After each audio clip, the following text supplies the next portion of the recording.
আসসালামু আলাইকুম, hi everyone, welcome back to my channel Tamanna's gallery. তো আজকে আমি আপনাদের মাঝে শেয়ার করব জলপাইয়ের টক ঝাল মিষ্টি আচার রেসিপি কিভাবে সারা বছর সংরক্ষণ করে খাওয়া যায়। তো আজকে এই নিয়ে ভিডিও। তো প্রথমে আমি জলপাইগুলোকে ভালোভাবে পরিষ্কার করে সিদ্ধ করে নেব।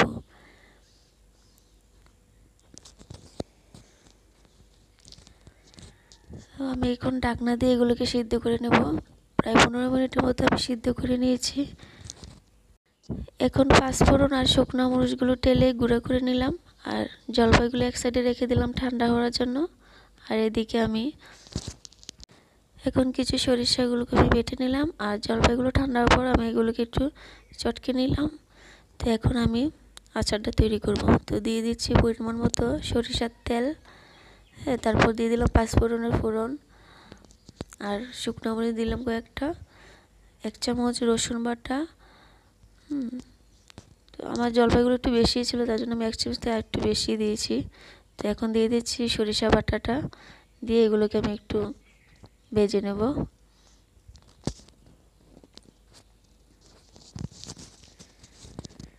তো এই পর্যায়ে আমি জলপাইগুলোকে দিয়ে দিলাম। এখন আমি এগুলোকে নেড়ে চেড়ে মিশিয়ে নেব।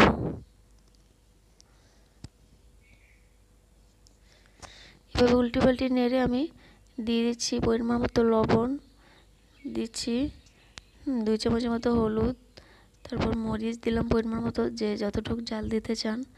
হ্যাঁ, আমি পরিমাণ মতো মরিচ দিয়ে নিলাম, নিয়ে এগুলোকে আমি একটু মিশিয়ে নিচ্ছি। মিশিয়ে তারপর আমি প্রায় এগুলোকে একটু ভেজে চিনি দিয়ে দিলাম। এটা আমি একটু বেশি চিনি দিলাম, একটু মিষ্টি আচার তৈরি করব। এবার চিনিটা দেওয়ার পর আমি এগুলোকে আবারও ভালোভাবে মিশিয়ে নিচ্ছি, নেড়ে চেড়ে নেব। এই যে আমার চিনিটাও প্রায় গলে গিয়েছে। আমি এখন এগুলোকে ভালোভাবে জাল করছি।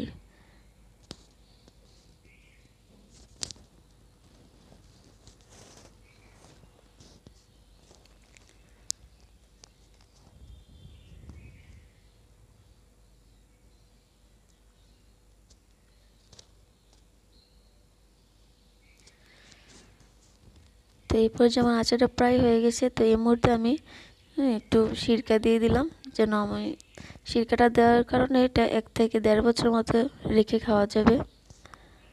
তারপর দিয়েছিলাম পাঁচফোড়নের গুঁড়া, আর দিয়ে দিলাম জিরার গুঁড়া, দিয়ে এগুলোকে আমি একটু মিশিয়ে নিচ্ছি, নেড়ে চেড়ে মিশিয়ে নেব। তো এই পর্যায়ে আমার আচারটা তৈরি হয়ে গেল। তো এইভাবে আপনারা তৈরি করে সারা বছর খেতে পারবেন। আর এখন তো জলপাইয়ের সিজন, প্রচুর জলপাই ওঠে। তো আপনারা এভাবে এটা তৈরি করে নিতে পারেন। তো আমি এখন একটা কাচের বয়মে রেখে দিচ্ছি। খুবই মজাদার একটি আচার, তো আপনারাও এটা ট্রাই করতে পারেন। ধন্যবাদ সবাইকে।